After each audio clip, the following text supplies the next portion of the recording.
అండి, అందరికీ నమస్కారం.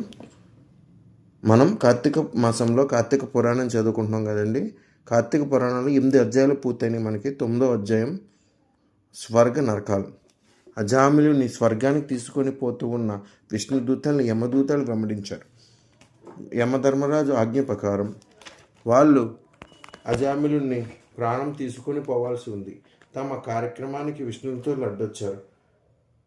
వారిని ఎదిరించే శక్తి సామర్థ్యాలు లేకపోవడం వల్ల వారిని వెంబడించక తప్పలేదు. ఆ విధంగా వెన్నంటి వస్తున్న యమదూతలు చూసిన విష్ణుదూతలు వాళ్ళతో, ఓ యమకింకరులారా, మీ స్వామి మీకేమని ఆజ్ఞ ఇచ్చాడు?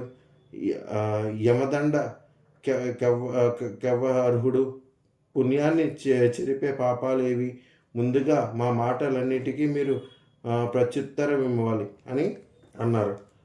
అప్పుడు యమదూతలు వినయంతో, పుణ్యాత్ములైన విష్ణుదూతలారా, మా మనవి సావధానంగా వినండి. మా స్వామి ఈ విధంగా ఆజ్ఞాపించారు. సూర్యుడు, అగ్ని, ఆకాశం, వాయువు, గోవు, చంద్రుడు, సంధ్యలు, పగలు, దిక్కు, కాలం ఇవన్నీ మానవుల సద్వకృత్యాలకు సాక్షులు. ఇవెల్లా మానవుని అధర్మ కృత్యాన్ని గమనిస్తూనే ఉంటాయి. అందువల్ల మానవుడు దండనార్హుడని వేరే చెప్పనవసరం లేదు. ఎవడు వేద మార్గం నుండి భ్రష్టు అవుతాడో, ఎవడు శృతిస్మతులను దూషిస్తాడో, మంచి వాళ్ళను నిందిస్తాడో, చేయరాని పనులు చేస్తాడో అటువంటి వాడే దండకు గురి అవుతాడు. వేదాంగాలు తెలిసి సత్కరుల ఆచరించే బ్రాహ్మణుని అసత్వముగా ఉన్న గురువును కాలితో తన్నిన వారిని, తల్లిదండ్రులను దేశించిన వారిని మా ప్రభు ఎంతో కఠినంగా శిక్షించారు. ఎల్లప్పుడూ అబద్ధాలు చెప్పేవారిని, ప్రాణహింస చేసేవారిని, విద్యుత్తుగా ధర్మ పరిత్యాగం చేసిన వారిని యమధర్మరాజు దండించవలసి ఉంది. అందువల్ల ఆయా పాపాలు చేసిన వారంతా యమపూరికి చేరుకొనక తప్పదు.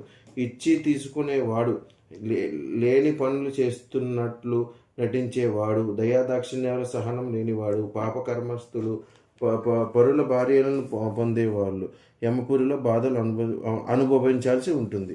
ఎవడు ధనలాభం వల్ల కూట సాక్షులిస్తాడో, నాకంటే దాత ఇంకొక్కడో లేడని అహంభావానికి ఎవడు లోనవుతాడో అటువంటి వాళ్ళు నరకాన్ని అనుభవించక తప్పదు. మిత్రుదోహులు, నెవ్వరు లేని వాళ్ళు యమదండనార్హులు.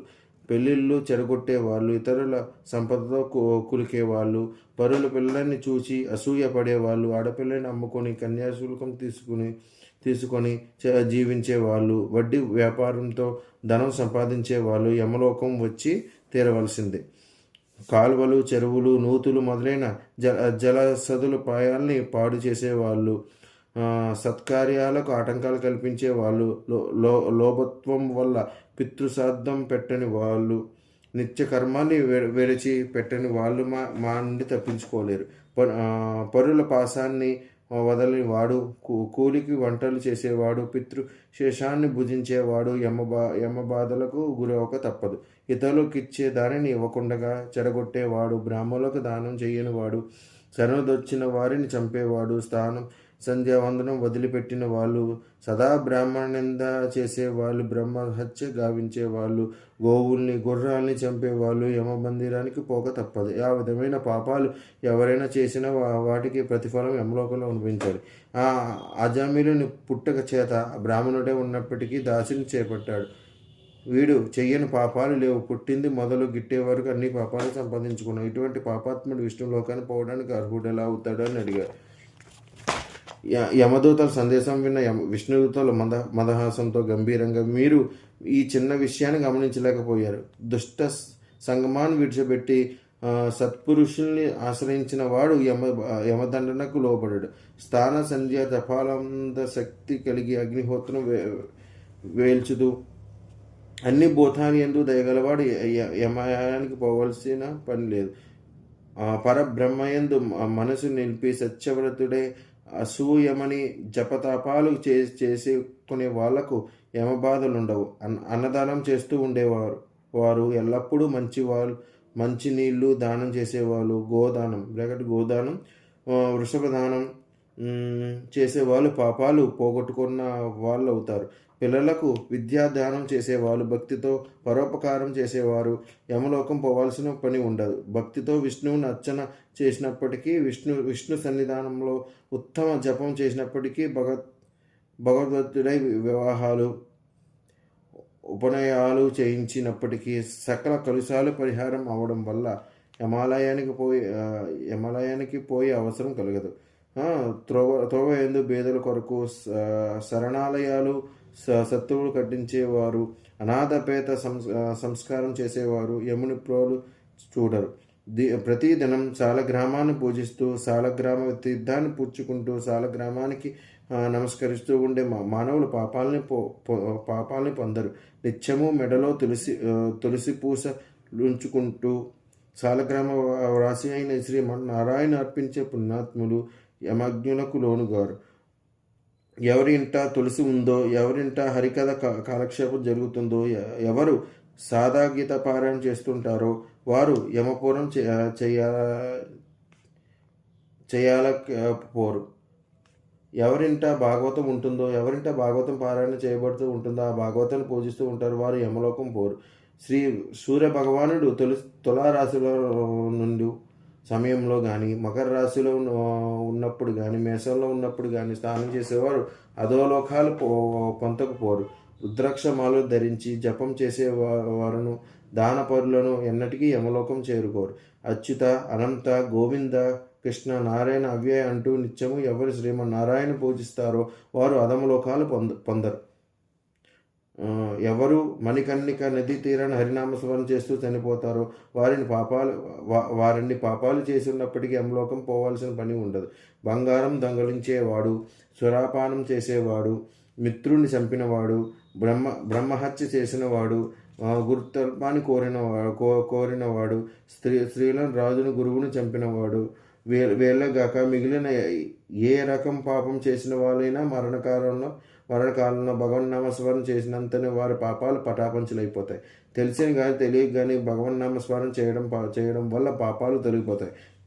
పేరు కోసం కానీ వేలకోలంగా కానీ ఇతరులు ఉపదేశించుటకు మాత్రం కానీ శ్రీ మహావిష్ణువు యొక్క నామాన్ని ఉచ్చరించలేదని పాపాలు తొలగిపోతాయని పెద్దలు అంటుంటారు.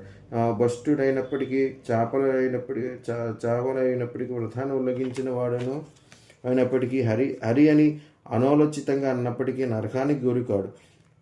ఎవడైతే అన్ని పాపాలు పోగొట్టే హరినామస్మరాన్ని పలుకుతాడో వాడు నరక బాధలు పొందాల్సిన పని ఉండదు.